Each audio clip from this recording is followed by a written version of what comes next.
All right, here we go. Now, this is labeled electronic drums, just even though that may not be 100% accurate, maybe it is, whatever. That's what it's labeled, just because it's not individual mics on an acoustic set. So there it is. And this is the stereo out. And right now, what you can see is there's nothing activated. There's no sends. So no inserts really that are activated. But what we're routing to is the drum bus. So if I scroll down here, and we're gonna go to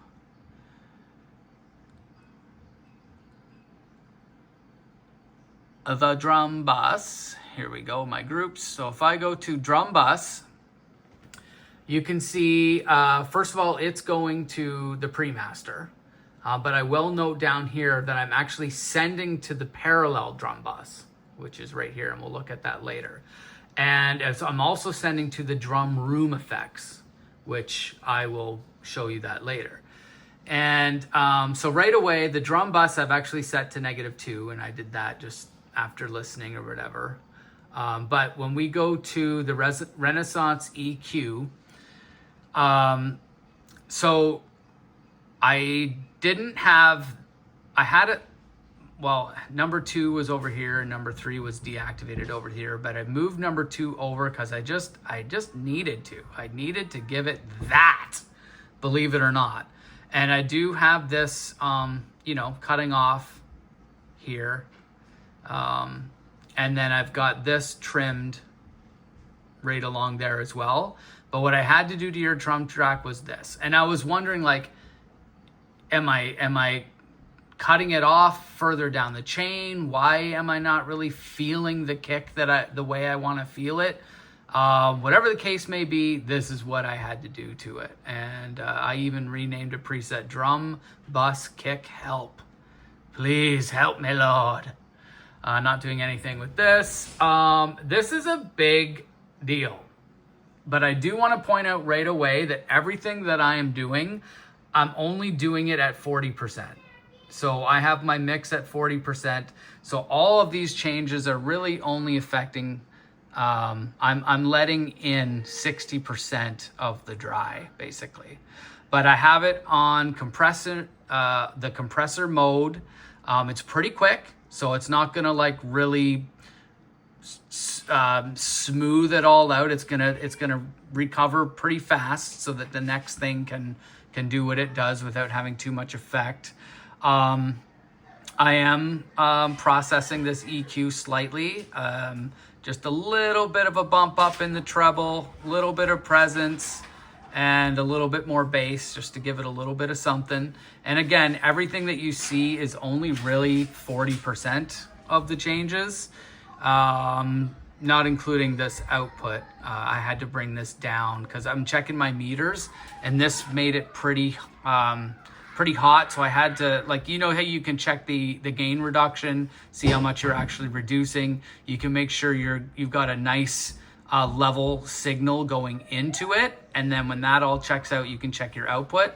And I did have to bring this down because this was adding a bit of volume that I didn't want. And that's really it. So this is just, it brings out the cymbals a lot.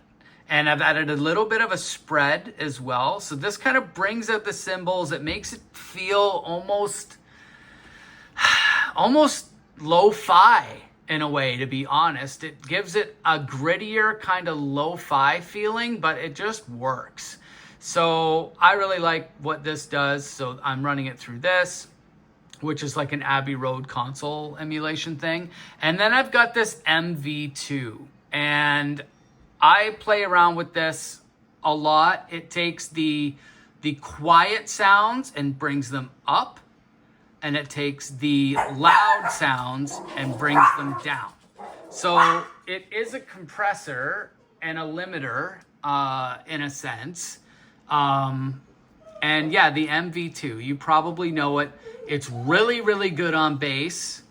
And I find it just overall helpful in a lot of situations. I've grown to really like it. So I do a little bit of that. It just helps. I don't know. It does make it less dynamic in a way, but in the context of everything that's going on in the song, it just really helps bring it out. So I like that. Okay, so now from there, let's talk about the drum bus first. And you can see that when this is at 0, that means that it's full on. Everything that the drum bus has, this is full. But what I do when I go down here to my faders is I'll actually bring this up and down to taste. And the parallel drum bus is really just a heavily compressed version of the drums. So, and then I run this in parallel and I blend it in just to give it a little bit more compression. And it does make the cymbals sound louder too. So if I feel like the cymbals aren't loud enough, I'll actually just raise this up, and it tends to do that. And it adds a little bit of extra punch and compression to everything.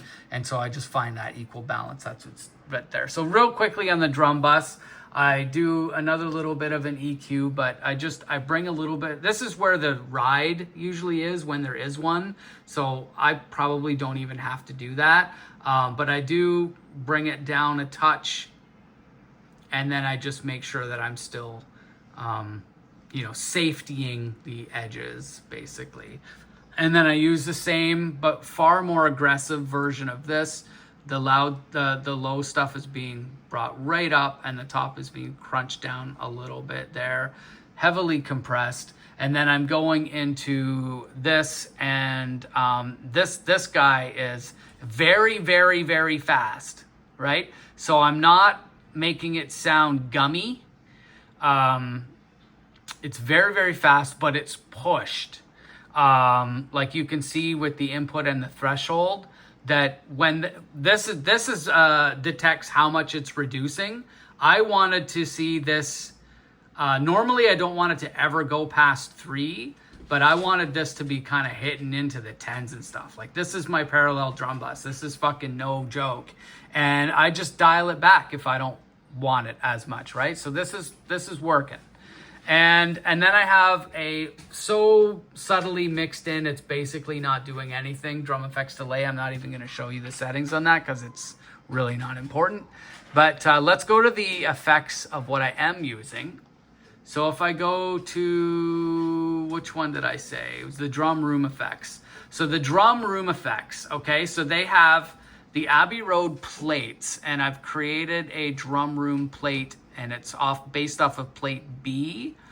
And so what this is the plate reverb at Abbey Road, and I've got a little bit of a bass cut on that just because this is, a reverb. I don't really need extra bass there.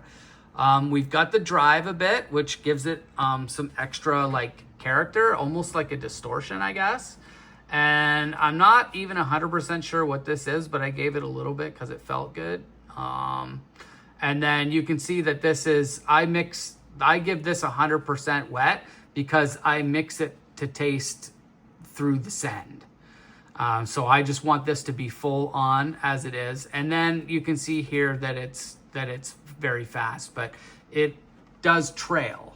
And you can tell that when it's mixed in heavy. And I think that this should be higher than 0. Maybe it's not. Let me see. I just kept this at the output at 0. I had to raise it for something else, or maybe that was the vocal one I had to raise. Never mind.